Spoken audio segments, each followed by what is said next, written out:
Okay, moving on in our presentation, we're going to go to the next step, which is step 3, and that will be the invitation conversation. I'm just waiting for my computer to catch up here.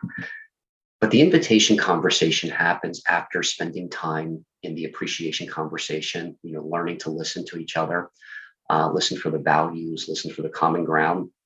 The possibilities is where you start to explore what is possible, what is the highest possibility, what might be deal breakers, and where could the relationship go? What would be the next course of action? That's when you come to the invitation conversation. And a lot of people don't get here. And that's where a lot of groups start to spin their wheels because they keep playing in possibility and they keep coming up all of this with this abundance of ideas, an abundance of potential pathways, but nothing ever really lands until somebody asks, I'm inviting you to do this, or my invitation to you, is to try this. And that's when things start to get moving again. During the invitation conversation, that's the place to start thinking about, what is it that we really want? What is something better? What is something more? What is something different? What is something new? And how do we want that to look, sound, and feel like? So that's the invitation conversation. And we have explored that in core fellowship. So what is a core fellowship?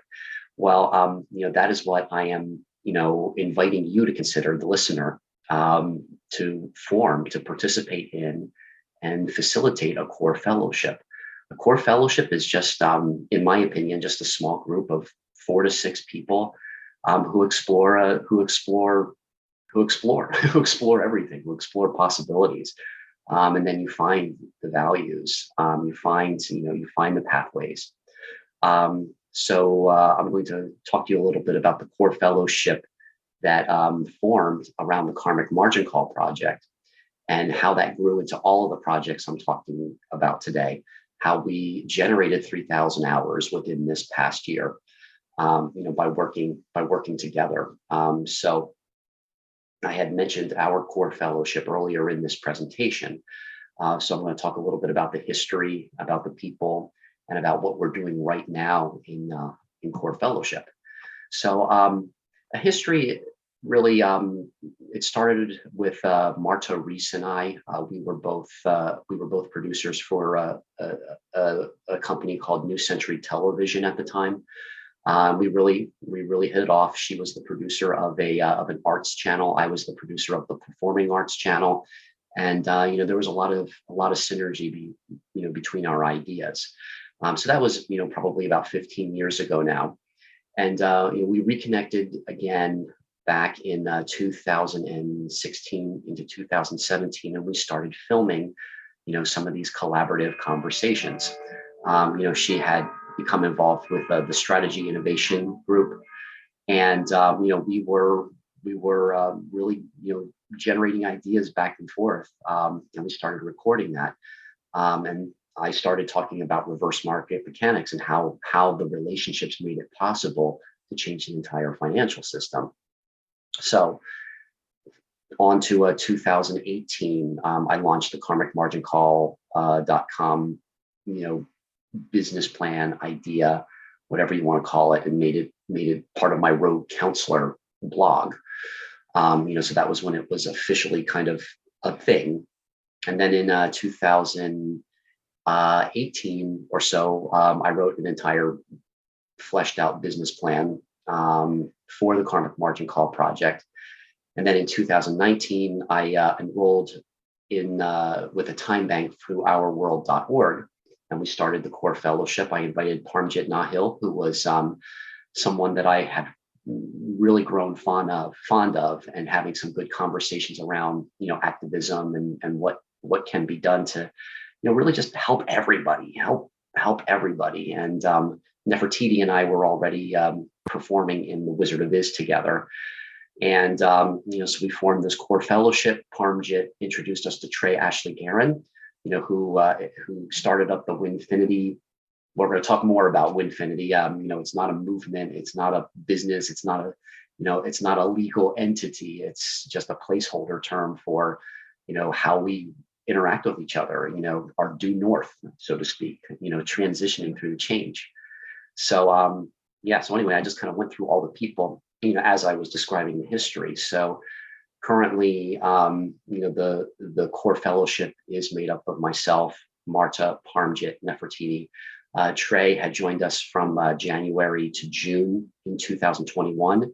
Jamie Parker, whom I met through the Phoenixville Time Bank, who was helping us with our marketing with that organization, came on board and really hit it off. And we're having great conversations. And we implemented this structure where there's rotating facilitators. So it's the kind of thing where it's pretty beautiful to see that there is no leader. There's no one leader. We're rotating facilitators, and we're all leaders in a sense. So so the core fellowship is really about coming together and doing the deep dives in these conversations, the appreciation, the possibility, the invitation, the dissension, how to manage healthy dissension, responsibility, and action. And the action we're taking right now is creating our own matrix, and it's a really deep matrix.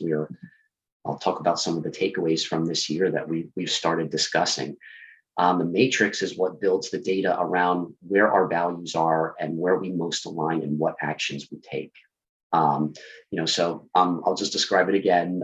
Maybe later in this presentation, I'll pull up an example, but it's just a spreadsheet, an Excel spreadsheet, where on the going down the left side is the potential courses of action, and up across the top are questions that reflect the values.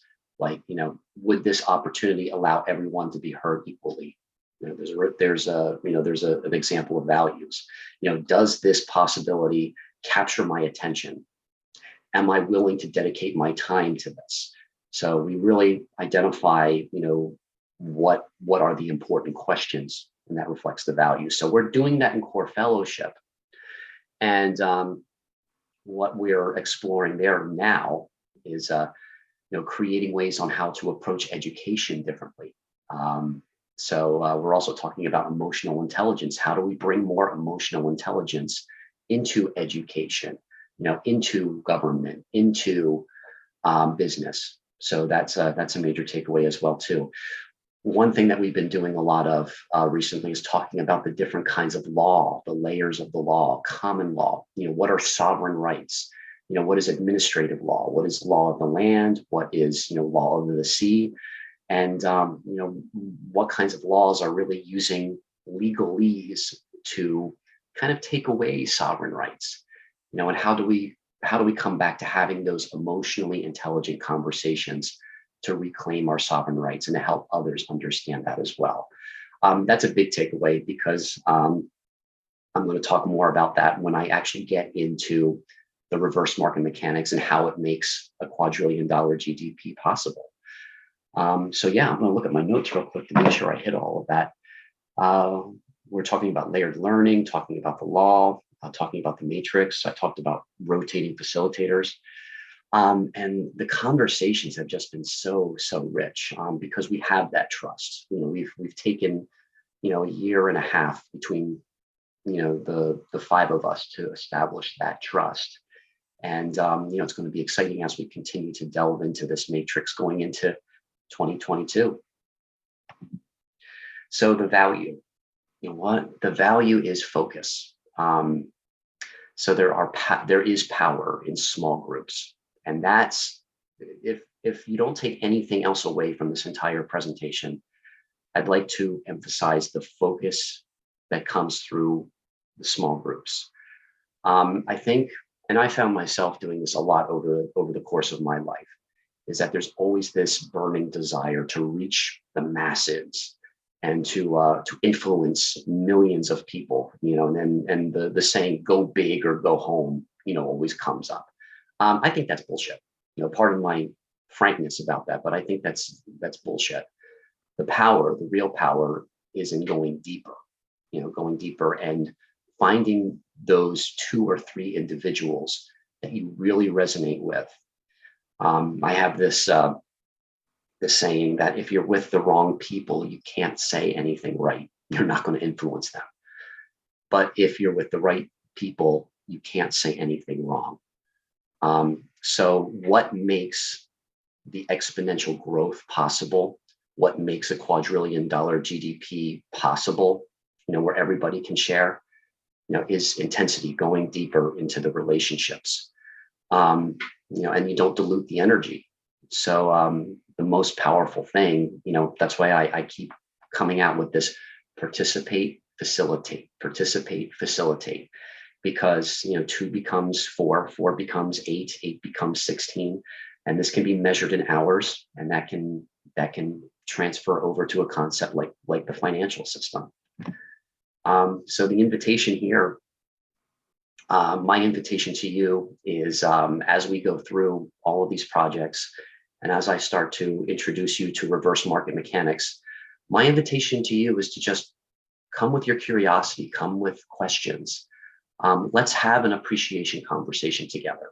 And if it's not with me, it might be a member of my core fellowship who reaches out to you.